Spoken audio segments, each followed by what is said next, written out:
સંકલન એટલે કે ઇન્ટિગ્રેશનમાં જો આવા ટાઈપના સમ આવી ગયા ને એમસીક્યુમાં તો મિત્રો ગણવા ના રહેતા. આ ફોર્મ્યુલા યાદ રાખી લો. આટલા ફોર્મ્યુલા યાદ રાખશો તો ફટાફટ આવા ટાઈપના એમસીક્યુ થઈ જશે. શું છે ફોર્મ્યુલા દેખો. પહેલા તો ક્વેશ્ચન ખબર પડવી જોઈએ કે કેવા ટાઈપના ક્વેશ્ચન પૂછાશે તો આ ફોર્મ્યુલા યુઝ કરવાનો.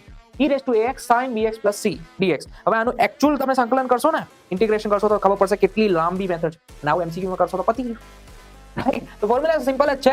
e⁻x sin bx + c નો શું ફોર્મ્યુલા છે, શું સૂત્ર છે? e⁻x upon a² + b². તમારે a b અને c બસ જાણી લેવાના, બાકી બધું કામ થઈ ગયું. ઓકે. તો e⁻x upon a² + b² અંદર શું આવશે? a sin bx + c. a જો sin હોય તો sin લખવાનું minus b cos bx + c. નીચે cos x હોય તો શું કરવાનું? e⁻x upon a² + b². a cos હતો એટલે cos લખ્યું અને cos આવે ને ત્યારે અહીંયા પ્લસ લખવાનું plus b sin bx + c. Simple સૂત્ર છે, મસ્ત એક બે વાર લખી દેશો તો યાદ રહી જશે. એક સમ ગણીને જોઈ લઈએ. Fine. e⁻3x sin πx dx. અને એક્ચ્યુઅલ રીતે ગણશો ને, આખું ગણશો ને સંકલન તો ખબર પડશે કેટલો લાંબો થશે. તો પૂછાય છે પાછા આવા. હા, તો શું કરવાનું? e⁻3x નીચે શું આવશે? a આપણો કયો છે ભાઈ? a અહીંયા 3 છે, b શું છે 5, c તો બચારો 0 છે. c તો અમે કોઈ ટેન્શનની વાત છે નહીં. e⁻3x નીચે શું આવશે? a² + b² એટલે 3² + 5².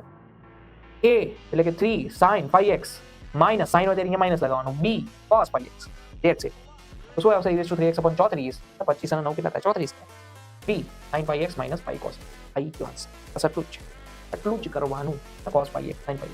That's it. આવા એમસીક્યુ હવે સોલ્વ થશે. જો આવા જ એમસીક્યુની શોર્ટ ટ્રિક તમને ગમતી હોય ને તો કમેન્ટ જરૂરથી કરજો. આવા બીકના શોર્ટ ટ્રિક્સ મળીએ નેક્સ્ટ ટોપિકમાં. ત્યાં સુધી ગુડ લક.